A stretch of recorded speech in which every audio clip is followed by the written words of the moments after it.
Hey guys, welcome to my channel The Pinnacle Jammu. Well, in this video, we'll learn how to write an effective introduction of your writing task 1. Well, हमारी previous 2 videos में हमने line craft से related उसकी vocabulary को सीखा है और उससे related sentence structures के बारे में सीखा है. अगर आपने वाली videos नहीं देखी हैं तो I request you कि पहले आप वो वाली videos go through करें और उसके बाद फिर इस video को देखें. ठीक है, तो चलिए शुरू करते हैं. हमारे पास जैसे ग्राफ है यहाँ पे already. The line graph below shows changes in fast food consumed in the UK between 1970 and 1990. तो जब भी आप किसी लाइन ग्राफ का इंट्रोडक्शन देते हैं, सबसे पहली चीज़ आपने जो माइंड में रखनी है, you have to rephrase the same statement. यानी कि जो आपके पास ऑलरेडी स्टेटमेंट गिवन है, आपने इस स्टेटमेंट को पैराफ्रेज करना है. यानी कि इसका मीनिंग, इसका जो इन्फॉर्मेशन है, जो ये मैसेज देना चाह रहा है, वो सेम रहना चाहिए. सिर्फ और सिर्फ आपने वर्ड्स चेंज करने हैं. You have to use synonyms, या तो आप इसको पूरा पैराफ्रेज करेंगे. तो चलिए देखते हैं आप कैसे इफेक्टिवली अपने स्टेटमेंट को पैराफ्रेज करके एक अच्छा इंट्रोडक्शन दे सकते हैं.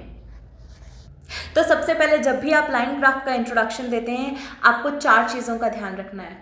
पहली चीज़ टाइप ऑफ ग्राफ, दूसरी चीज़ ग्राफ का टाइटल, तीसरी चीज़ टाइम पीरियड और चौथी चीज़ डेटा मेजरमेंट. अगर हम टाइप ऑफ ग्राफ देखें तो हमारा जो टाइप ऑफ ग्राफ है वो है लाइन ग्राफ. हमारा जो टाइटल है उसमें that is changes in fast food consumed in UK, और हमारा जो टाइम पीरियड है दैट इज 1970 टू 1990, और जो हमारा डेटा मेजरमेंट है यानी कि डेटा को जिसमें मेजर किया गया है दैट इज ग्राम्स. अगर हम ग्राफ में देखें तो वो 4 चीज़ें, जो पहली चीज़ थी that was the type of graph. तो अगर हम इस ग्राफ को देखेंगे तो you will automatically get to know that it is a line graph.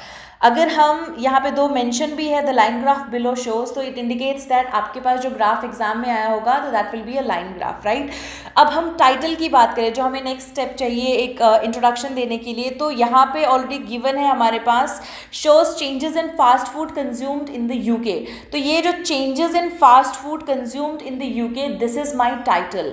Next was time period, तो between 1970 and 1990, so this is my time period. अगर मैं ग्राफ को देखूं तो यहाँ पे जैसे ही मैं ग्राफ को देखूंगी आपको ऑटोमेटिकली पता चल जाएगा कि ये मेरा जो ग्राफ है that is a line graph. Why? Because मेरे पास जो भी डेटा इसमें गिवन है that is in the form of lines. Number 2, जो हमारा टाइटल है, if you see changes in fast food consumed in the UK, so changes in fast food consumed in the UK, this is your title. Number 3 requirement was time period. तो मैं देखूं अगर between 1970 and 1990, this is my time period given here. And number 4 was data measurement, कि हमारा जो data है वो किस में मेजर हुआ है. दो यहाँ पे या you can see here grams यहाँ पे लिखा हुआ है, so this data is measured in grams only, right. तो चलिए देखते हैं इन चारों चीज़ों के बेसिस पे हम अपना इंट्रोडक्शन जो है वो कैसे लिखेंगे. Let's see. तो पहली चीज़ मुझे जो ग्राफ में मेंशन करनी है, जब भी मैं इंट्रोडक्शन दूंगी, it is very important to write name of the graph. जैसे लेट्स से कभी कभी जब आपके पास एग्जाम में आपका ये टास्क 1 आपको मिलेगा भी, उसमें ग्राफ का नेम मेंशन नहीं होगा. जैसे इस वाले ग्राफ में it was written there the line graph, but कभी कभी सिंपली उसमें लिखा होगा द ग्राफ बिलो इंडिकेट्स और द ग्राफ बिलो शोज. तो it is very important to write the name of the graph. So मेरा ये जो ग्राफ है this is a line graph, so I write the line graph, right. उसके बाद next चीज़ मुझे क्या करनी थी, पैराफ्रेजिंग. तो मेरे इसमें ऑलरेडी जो स्टेटमेंट लिखी हुई है that is the line graph shows, तो मैं शोज को चेंज करके उसका सिनोनिम यूज करूंगी. So I have synonyms for shows, like I can write illustrates, I can write represents, I can write demonstrates, I can write depicts, whatever you want to you can write, right. So the line graph illustrates. अब ये जो graph है ये हमें क्या दे रहा है, ये हमें एक इन्फॉर्मेशन प्रोवाइड कर रहा है, हमें एक डेटा प्रोवाइड कर रहा है, राइट. किस चीज़ से रिलेटेड हमें डेटा प्रोवाइड कर रहा है, जो आपके पास टाइटल गिवन है that is changes in the fast food in UK. तो उस डेटा के बारे में आपको ये बता रहा है. तो मैं क्या लिखूंगी, the line graph illustrates the information about the amount of food consumed by the people of UK. तो मैंने नेक्स्ट चीज़ किसको यहाँ पे मेंशन किया, जो मेरा टाइटल है उसको मैंने पैराफ्रेज करके यहाँ पे लिखा हुआ है. सो the line graph illustrates the information about the amount of food consumed by the people of UK over a time period of 20 years from 1970 to 1990. अब मैंने नेक्स्ट उसको भी पैराफ्रेज करके लिख लिया, जो मेरा टाइम पीरियड था दैट वाज 1970 to 1990. इसको मैंने कैसे पैराफ्रेज किया हुआ है, over a time period of 20 years from 1970 to 1990.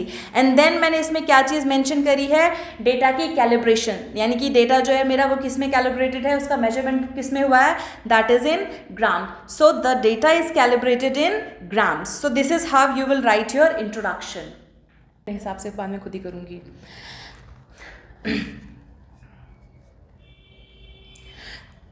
तो ये आपका तो ये मैंने यहाँ पे इंट्रोडक्शन ऑलरेडी लिख दिया हुआ है.